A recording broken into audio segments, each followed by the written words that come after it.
Okay, hello everyone, and in this video we're going to be looking at drawing 5-chloro-3-ethyl-2-methyl-heptanoic acid. So the very first thing to do is identify that we're going to be looking at hept. So we're going to be looking at 7 carbons, no less than 7. So let's draw them out.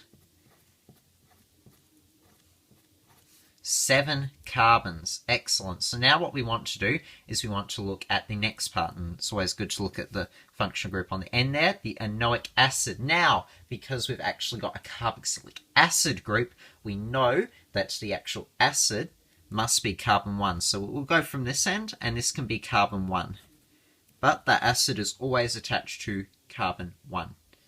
So we got double bonded oxygen and a OH, and that gives us the carboxylic acid.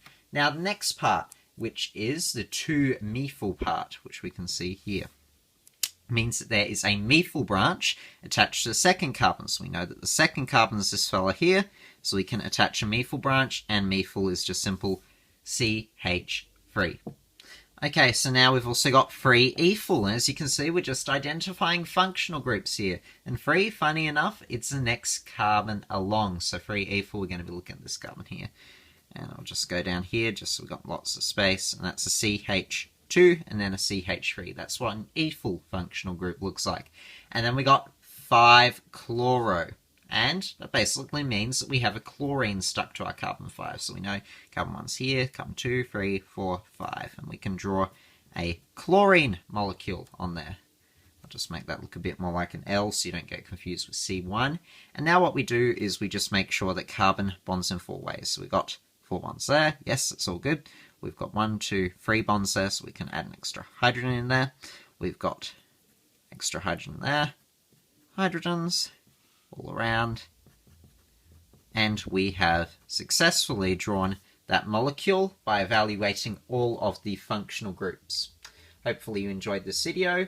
Again, it just shows you to break it down into smaller chunks, because that's what you really need to do with organic chemistry when you get something this long. You realize, how many carbons do I need? That's the best question to ask first. How many do I need? Know the prefixes, know what but is, what prop is. They all come up, very important. Again, identify the key functional group, in this case, it's carboxylic acid group.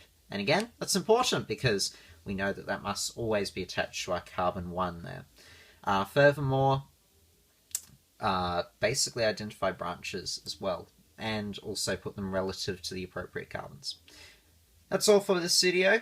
I might do a few more videos showing off a few more molecules, but there is a little bit of organic chemistry.